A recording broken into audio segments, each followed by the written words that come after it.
பாதிக்கப்படுறது குழந்தைகள் அப்படின்னும் சிலர் சொல்கிறாங்க. இல்லை குழந்தைகள் பாதிக்கப்படுறாங்களா அப்படின்னு பார்த்தீங்கன்னா, நிச்சயமாக பேரண்ட்ஸ் வந்து பிரியறது வந்து குழந்தைகள் வந்து பாதிக்க தான் செய்யும்.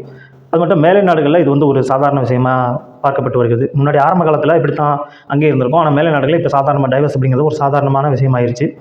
ஸோ அது மட்டும் இல்லாமல் இப்போது ஒரு பொருளாதாரம் நல்ல நிலைமையில் உள்ள ஒரு குடும்பம் வந்து இத்தகைய டைவர்ஸ்னால வந்து குழந்தைகள் வந்து பெரிய அளவில் பாதிக்கப்பட மாட்டாங்க.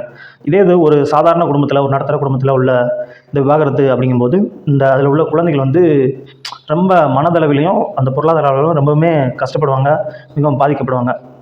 இதை வந்து நம்ம சாதாரணமாகவும் கடந்தும் போயிட முடியாது. ஏன்னா இதை ஒத்துக்கிட்டு சகிச்சுக்கிட்டு வாழ அப்படின்னும் சொல்ல முடியாது. ஏன்னா ஒவ்வொருத்தரோட இண்டிவிஜுவாலிட்டி, ஒவ்வொருத்தவங்களோட தனித்தன்மை, அவங்களுடைய வேலை, அவங்களுடைய வாழ்க்கையும் ஒவ்வொருத்தவங்களுக்குமே ஒரு பிளானிங் இருக்கும் தன்னுடைய வாழ்க்கையை பற்றி. அதெல்லாம் மறுத்துக்கிட்டு சகிச்சுக்கிட்டு வாழ்கிற வாழ்க்கையை எல்லாராலுமே ஏற்றுக்க முடியாது. அப்படிங்கிற மாதிரி தான் ஒரு டைவர்ஸ், விவாகரத்து, பிரிஞ்சு வாழ்றது அப்படிங்கிறது வந்து ஒரு தனிப்பட்ட 2 நபர்களுடைய